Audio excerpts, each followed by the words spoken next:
One of the United States' closest allies has just publicly beheaded a woman in Mecca. We, of course, are talking about Saudi Arabia, where a Burmese woman has been publicly beheaded in the Saudi Arabian city of Mecca. Layla bint Abdul Muttalib Basim, who lived in Saudi Arabia, was dragged through the streets, held down by 4 police officers as she was executed by sword. She had been convicted of sexual abuse and murder of her 7-year-old stepdaughter. She was struck 3 times with the sword as she protested her innocence, screaming, "I did not kill, I did not kill." The execution was recorded on video, posted to YouTube, subsequently removed as it violated YouTube's policy on shocking and disgusting content. And responding to the criticism, the Saudi Ministry of the Interior put out a statement where they obviously defend this.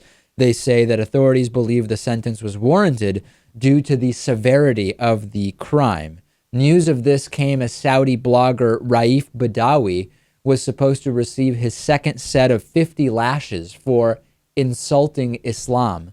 However, that was postponed on medical grounds. He was sentenced to 1,000 lashes and 10 years in prison for creating the secular website Free Saudi Liberals. He faces lashings every Friday for the next 18 weeks.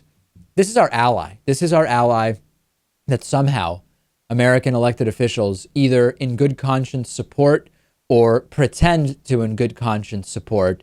This needs to end immediately. The partnership with Saudi Arabia, which seems mostly oil driven. And also there's this other thing. It's very easy to talk about oil when you talk about Saudi Arabia, but there's another element, which is that in spite of the fact that Saudi Arabia's Islamic regime is one of the most extreme Islamic sects around, along with Hamas in Gaza, they also have a lot to gain from stability in the Middle East because of the huge involvement with oil. So while it might be easy, Lewis, to see Saudi Arabia as just another one of these extreme countries in the Middle East, while they're extreme ideologically and they have the whippings and they have the beheadings, they don't want things to get unstable there because it would disrupt their oil profits. And that is also an element of the U.S. alliance with Saudi Arabia.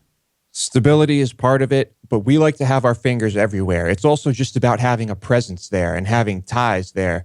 It's not the most stable area of the world, and there's a lot going on there that we want to know about and that we want to be a part of. So having this friend, I guess you could say, in the Middle East is just is a great benefit to us. But yes, it is a despicable regime. And anytime anyone is opposed to lifting the Cuban embargo and hasn't been very proactively talking about the Saudi Arabian alliance, I instantly laugh and say, sorry, you have zero credibility with me. I can't take anything you're saying seriously.